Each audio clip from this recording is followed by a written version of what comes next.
Hi, it's different lighting in here tonight because I was looking for a bit of a vibe and I was trying to figure out if I was going to just cuddle up and watch TV and just turn my brain off, or if I was going to try to create some of the things that I've been called to want to do for a while, but I felt way too burned out the past few months to even try to do it. So I'm recording this because one of my goals I set out is like a pretty big one. It's like a 3 to 7 year goal of moving towards getting better at something.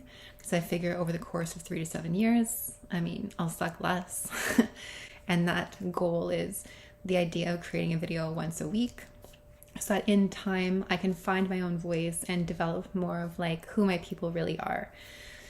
So tonight I figured I would cuddle up, share my space with you, and talk about what I could write a book about. And I'm going to try in this format. So come on with me. Oh, hi. I'm sure this is like the most flattering angle ever. Um, but one way that it's easy for me to kind of like get out my ideas is to write it out. So when the idea of what can I write my book about came to mind, immediately what I started thinking of was why does it matter? So maybe that's the designer and the project manager in me, but anytime I go to create anything, I think, okay, what purpose does it serve? And generally speaking, for some reason, when it comes to me, purpose generally serves others, not just myself. So I think, okay, so who is this for? How is it going to help them? And what I immediately went to is like, why does it matter? Because let's just pretend that like I did write like an amazing book. When I have that thought, I immediately think, okay, so what I write is hinged on it being successful, which is never a good start. And then I thought, okay, well, what if I did write the most successful book ever? There would still be so many people that never read it, you know? Because there are already so many great books that people never read. So I started playing with this idea of, okay, so what if I wrote an amazing book and either no one ever really read it or a bunch of people have already read it? It's like, what does that actually change for my life? As of right now, nothing I can think of immediately. So my next step then went to, okay, so what books have changed my life? And that was a lot easier to think about because there are a couple books that have changed my life. One of the ones that came to mind immediately was called The Third Door. Just turn this up. The Third Door by Alex Banyan. And this is a book that was given to me a couple years ago. And it probably stands out as being one of those books that I remember reading and being super inspired by and like seeing the world through a different lens because of. Maybe I'll make a video sometime where I talk about why that had such an impact on me. But in thinking of this book, I am so glad that this author created it and bothered to. And so I would love to create a book like that. And maybe I can kind of break that down. So it had good storytelling. It was told from his perspective. It had a really good through line. So it was basically a collection of like his stories going from a question he had in his like early 20s when he was in school all the way to the end of his like kind of adventure, trying to interview some of the world's most like successful people, specifically what they did before they were successful. And I think I really liked that story because he himself was like full of gusto, wanted to be successful, but didn't know how to actually do it. And he read all these books and couldn't figure out how these other people had gotten to that point. So he took it upon himself to say, I want to interview like the most successful people in the world and figure out what happened in the period before you were successful. And I think that really speaks to the part of me that is also full of gusto and has been trying for many years to be more successful in my own right. And like the parts of life and the entrepreneurial journey that is just failure sometimes. So I kind of liked that because he ended up going on this really cool adventure, meeting a lot of very interesting people. So I have not lived a life like that, but there is something comparable. So a story like that would inspire me to write a story based on my own experiences.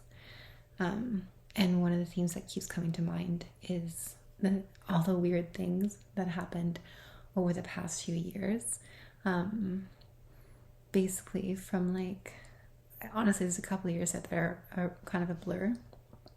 it was somewhere between 2015 and 2018, things started getting really weird. And that's an understatement.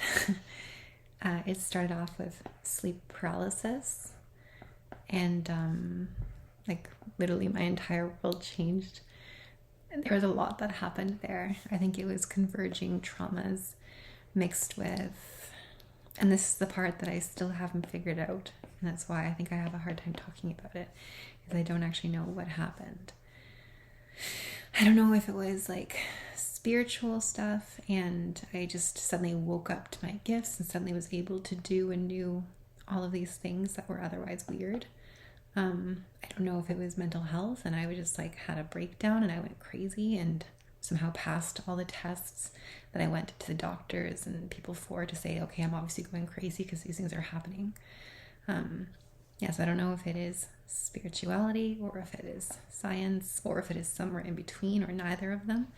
So I would love to be able to chronicle that journey and say all of these like stories that kind of added up to it from a very impartial, as much as I can be, perspective.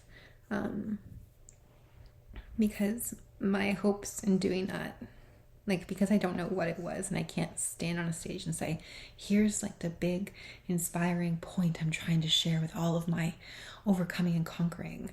If anything, it could be a chronicle of like a book I could give to people across the world who are specialists and be like, okay, what do you think? What was this? And what can we do about it? Because there are probably other people going through facets of that. I would love that personally, but I don't know how that works as like a through line story.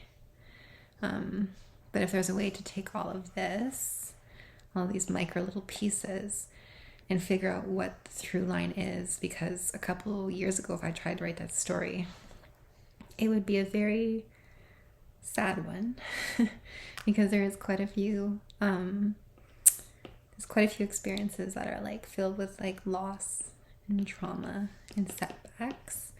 And throughout all of it, I tried my best to be very like optimistic about everything and forward moving.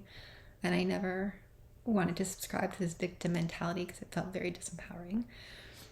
But if I had tried to tell that story, everyone that knows me or has heard parts of it would just like hear my heart hurting, because when those things happen, they are confusing and hurtful and disappointing.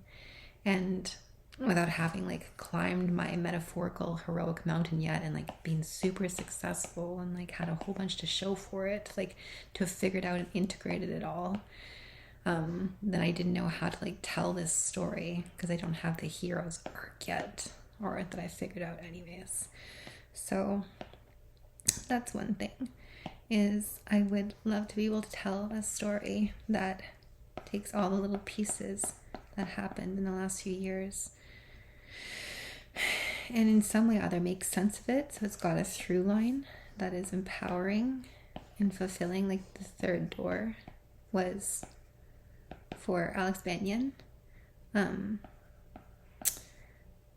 or I guess what I could do is I could take these collections of stories.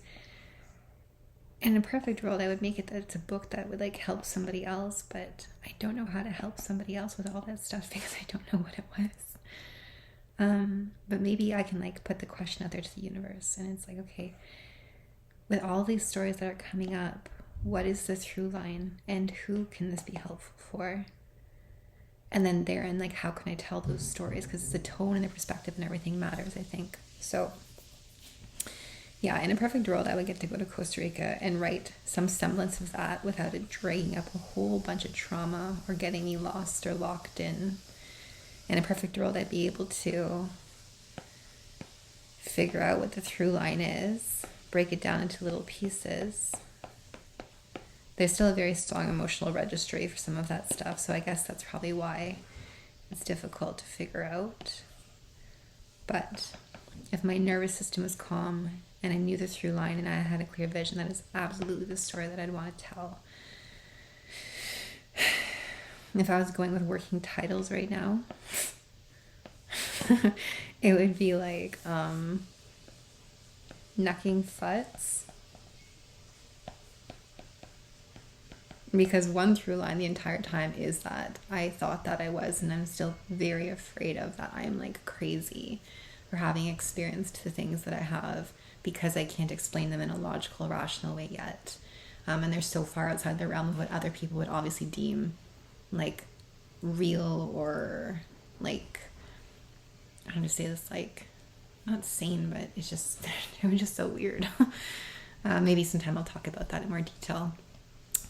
So yeah, or like I guess because I am like very ashamed of the idea that maybe I am crazy or broken or fucked, and that has been like a really big theme for the past couple of years. It's really dragged down my ability to like move forward with more confidence and really stand up and say I have a message to share, I have the way, whatever. Because when it comes time to stand up and lead people a certain way, I am like, I don't know what's what. I don't know if it's good to be spiritual. I don't know if it's bad to be spiritual. I don't know if because science can't prove it, it's dangerous to believe it, and it makes us stupid for suggesting it otherwise. Because that can be very, what's the word? Like, it can make others like not just not accept us, but like reject us. You know what I mean? So if I stood on a little podium and I said, this is what happened to me and this is what it was, just like millions of people across the world that are standing up on their podiums and saying, this is what happened, this is what it is. There's so much backlash about that. And I personally, I'm like, I actually don't care to prove it to anybody. I just wish I understood what it was. So I could like stand my little ground and just, anyways.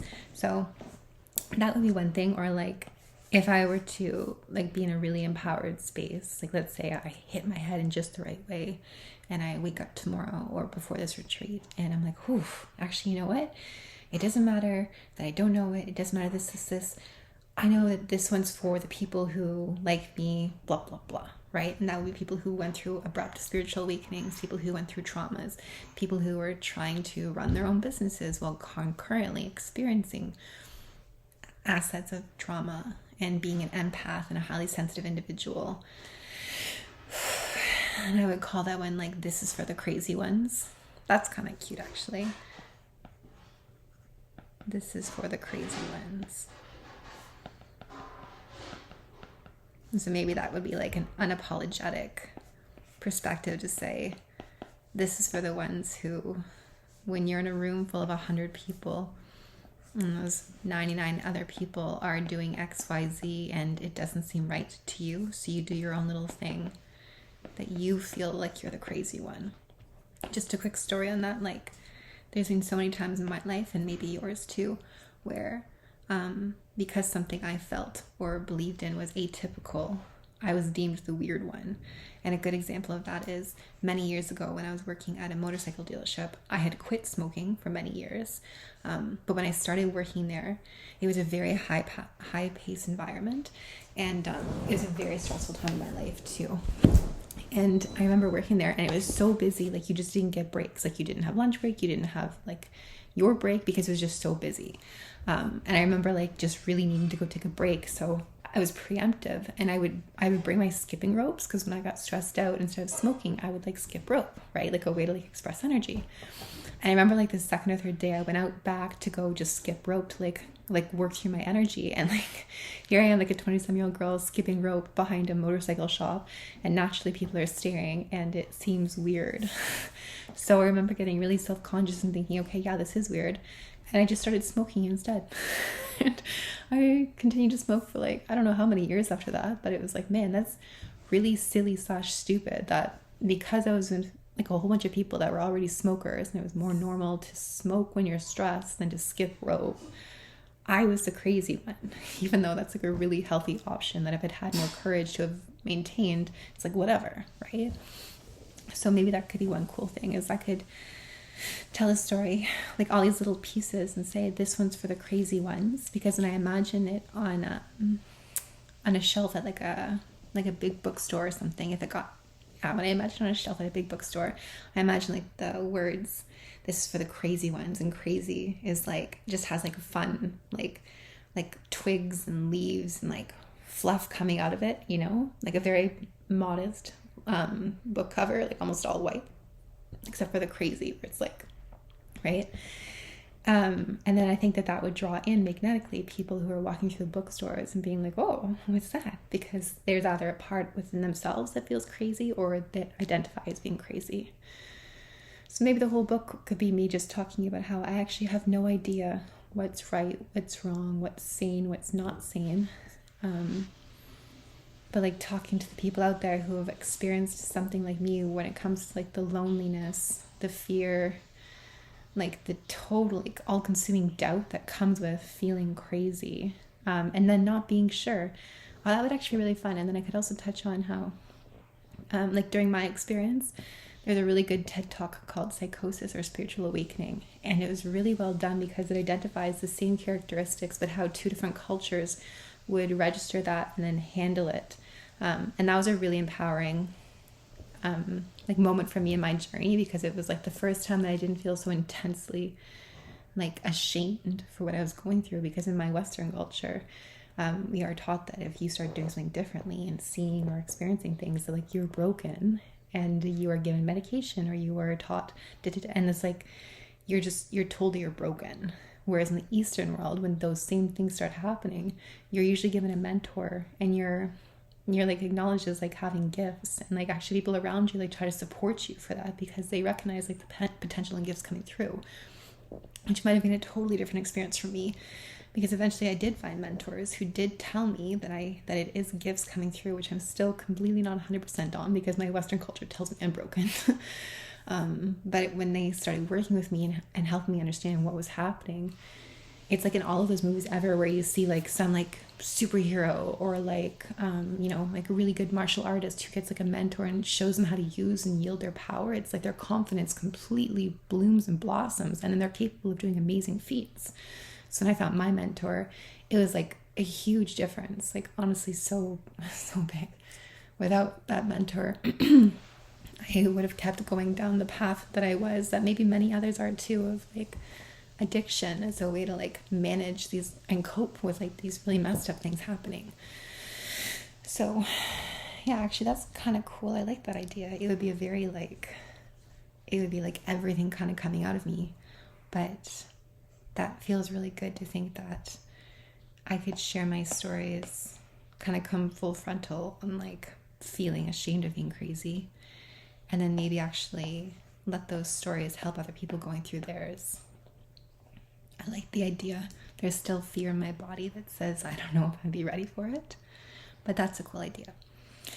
So that actually does a really good job of helping me perceive a through line with everything. Yeah, so I think the story there could and would be, this one's for the crazy ones, the ones who feel crazy, alone, disappointed, who have experienced trauma, like all the things I talked about. And then this is my experience walking through this journey of whatever it was that happened. You can call me crazy, you can call me gifted, you can call me broken, you can call me brilliant. But this is my experience going through it, and I'm going to tell you how it went out for me. And then so by the end of the book, whether you're scientific or you're spiritual, you're a believer or a non-believer or a skeptic, by the end of the book you'll just have had like a girl's perspective on what was happening. You'll hear like my doubts, my fears, my questions, and then by the end of the book maybe it will give someone like you solace to go through your own journey, and then ideally in a perfect world it contribute to like better understanding of what was happening for someone like me and for others like me, because in the future it could be like anthropological to say, okay, this is what she was happening, and then document it with like other things like unseen forces or psychological effects that we don't quite understand yet, or I don't have access to the tools for. So I like that a lot. The other thing obviously that makes sense is this is a business expense if I want to write it off. So to write a book that talks about my observations on the industry that I've been called to serve, which is the health and wellness industry predominantly, and spiritual healers to a long degree. It'd be like a book that helps them understand why their marketing isn't going the way they thought that it would. And once again, like I've had a hard time the past couple of years, especially months, standing up and saying, this is how you should do something, because I don't know that it is the right answer for all of the people that are particularly healers and wellness people, when I try to get them to do things in marketing, it's like there's so many inhibitories compared to other industries and people and personality types.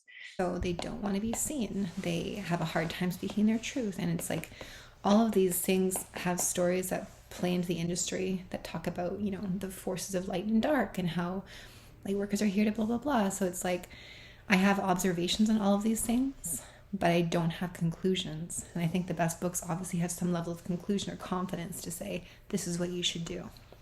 So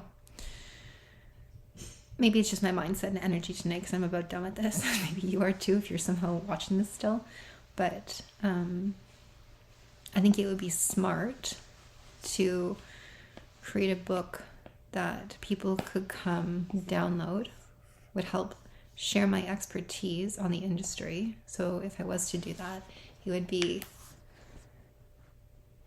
honestly, it'd be like, this is why your marketing sucks as a healer.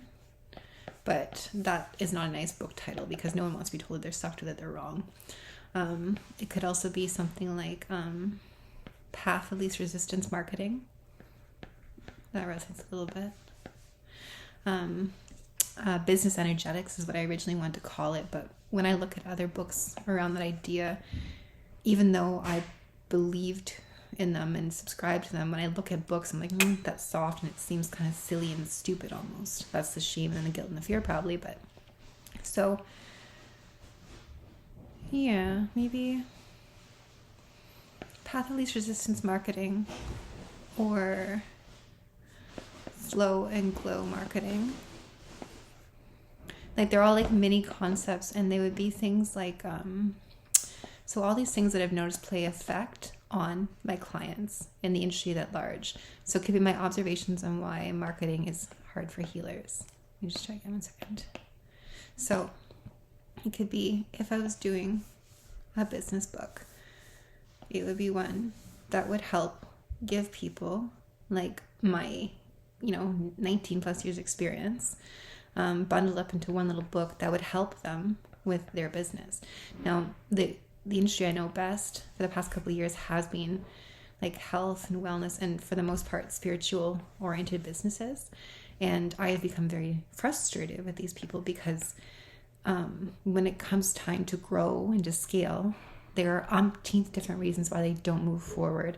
And I've tried to have more compassion for this because I experienced it myself firsthand this summer intensely. And so I don't actually know how to move people past that point and give them the, oh, here's your $1 million model, right? And there's a lot of reasons as to why they stay stuck. And it's hard to know whether or not it's because it's them and their mindset, or if it really is like outside factors converging. So I think it would be interesting to chronicle my observations on that. So let's just call it, like, if we were to do this, it would be like a lead gen book. Okay, it would be marketing for or of some kind. So because I don't have a solution, it's what I would have loved to write a book about. I would call it maybe, let's just work in title, Path of Least Resistance Marketing for healers and spiritual people, right? And my gut says, because I am almost angry with that industry because I have not been able to move them the same pace I want them to be able to, or based on the way that every other industry seems to grow at. So I release my feelings around that and I reorient back towards, I should also mention, so you don't know me very well. If you're watching this, I don't even know why you're watching this long, but very recently I decided I might want to go look for a job in another agency after like my entire life being self-employed basically, because I have been so frustrated with the growth with the industry that I felt so called to work with, like healers and wellness professionals, because like I needed to be surrounded by people who are willing to do the work. And it's not to say that they're not, because they're just doing the work in a different way.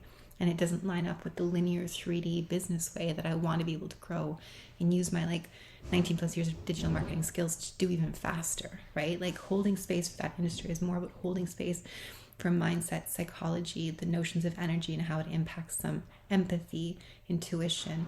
And even though I am empathic, intuitive, like holding space for that is like, it's a coach and a therapist and a healer's job, less than like a digital marketer's job. So, without being able to have cracked the code and figured out how to move more of my clients or people like that to the next level in conjunction with my confidence, my abilities, I thought, okay, I think I might want to actually go get a job that I'm like able to use more of my skills, look forward to a stable, reliable income. And then not that I feel bad, like overcharging people who are not in a position to keep rising with me. Because yeah, that was frustrating and kind of hurt my heart. I really wanted more of them to kind of rise and grow with me. But the level of things that I'm able to do isn't appropriate for the level that they're ready to work at or able to right now. So if I were to do this like lead gen book and then I go and I get a job somewhere else, I don't know if it would actually serve my business and my career at that point. My intuition says yes, and that it's something I could just use to grow on the side. Maybe it could be like a hobby thing. And this is stuff that I do feel compelled to want to get out, but it's almost like my energy right now is almost like an angry like breakup letter. Like I'm like, okay, I'm leaving. This is what I want you to know. There's milk in the fridge. There's bread here. This is why it wasn't working for you. This is what I noticed across everybody else. It doesn't mean that this is right, that these are just my observations. Like every time we tried to get you to do this, most of you did blank, blank, blank. Excuse me. Yeah. Anyways, so I feel like as of right now, there are two main versions of reality. One version of reality where I go to Costa Rica and write a business book that serves as a lead gen, establishes me as a leading expert. And then one that is more like me speaking to my people, the people that like on a soul level, I think and parts of myself too, that have experienced things that just don't make sense between science and spirituality. I like both. Let's assume that we can write both at one point. I have 2 weeks between now and Costa Rica, and I'm not exactly clear yet, but I have more clarity. So this little powwow helped me. I'm uploading it to YouTube, like I said, because I've got that whole like converging goals things. And yeah, this was fun. Thanks for hanging out with me while I try to figure out what I'm going to write about. If for some reason you watched it this far, I'd love to hear if you're writing a book and if you have any techniques or tricks for how to figure out like how to orient your ideas and stuff like that. And otherwise, if I am watching this video years or months from now, every time I write a letter to myself in the future and I read it, I always feel really stupid reading it because there are so many things that happened that I didn't know were coming. And especially things like, and I'm sorry to be so sobby here, but like, yeah, I would have never known that I was going to experience the loss that I did. And that all of us have, right? So when I look back at those like letter to my future selves things, it's like I just feel so stupid for not knowing they were coming, which I know is part of life, but anyways, I bring that up because if I'm watching this years from now, here I am like, oh, just chilling in my little living room in the house that I love living in right now in Ottawa with the beautiful backyard heated pool and the hot tub and the amazing roommates and everything included. It feels like a little Airbnb. I love living here right now. When I look back on this and I'm like, oh, baby girl, you didn't even write your first book yet. And I'm talking about all these like maybe nonsensical ideas. Maybe it's going to be so easy. Maybe I'm going to pleasantly surprise myself. Maybe it's going to be better than expected.